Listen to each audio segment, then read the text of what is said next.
maladie normale. Ce n'était pas une maladie naturelle. C'était une maladie spirituelle. Une maladie démoniaque.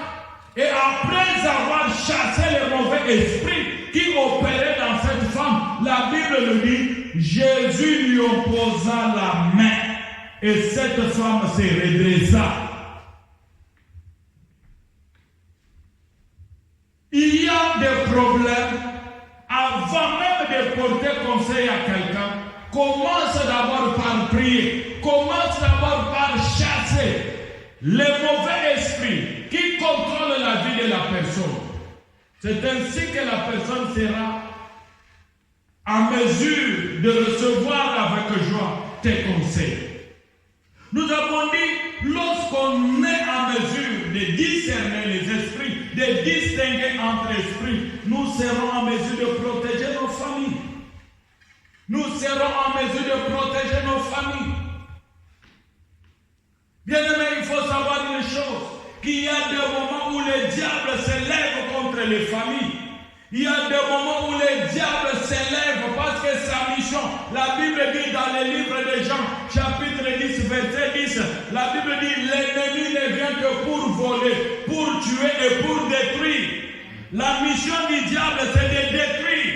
La mission du diable, c'est de désunir les gens, d'amener le problème dans le foyer, d'amener le problème dans les familles.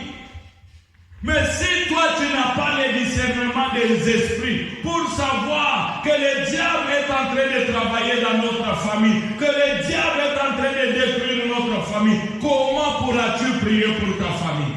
Amen. Comment pourras-tu protéger ta famille? Comment pourras-tu soutenir ta famille dans la prière? C'est pourquoi il faut avoir le discernement des esprits. Il faut chercher à savoir pourquoi ces problèmes arrivent dans ta famille? Pourquoi cette situation arrive? Pourquoi cette personne se comporte ainsi? Est-ce que la manière que la personne se comporte, c'est une manière qui est digne d'un enfant de Dieu ou c'est une manière anormale, c'est une manière satanique? C'est-à-dire qu'il faut chercher à savoir quand la personne se comporte comme ça. C'est l'esprit de Dieu qui le pousse de faire ainsi ou c'est l'esprit du diable? La Bible dit, aimez-vous les uns les autres. C'est ça le commandement de Dieu. Aimez-vous. Donc pour savoir dans une famille que vous êtes sous l'influence de l'esprit de Dieu, c'est lorsque l'amour règne dans la famille. C'est lorsque l'entraide règne dans la famille. Mais lorsque une famille vit dans la haine, une famille vit dans la division, une famille n'est pas en mesure de se soutenir, ce n'est plus l'esprit de Dieu, c'est le diable qui travaille. Et quand tu prends conscience de cela, tu vas prier.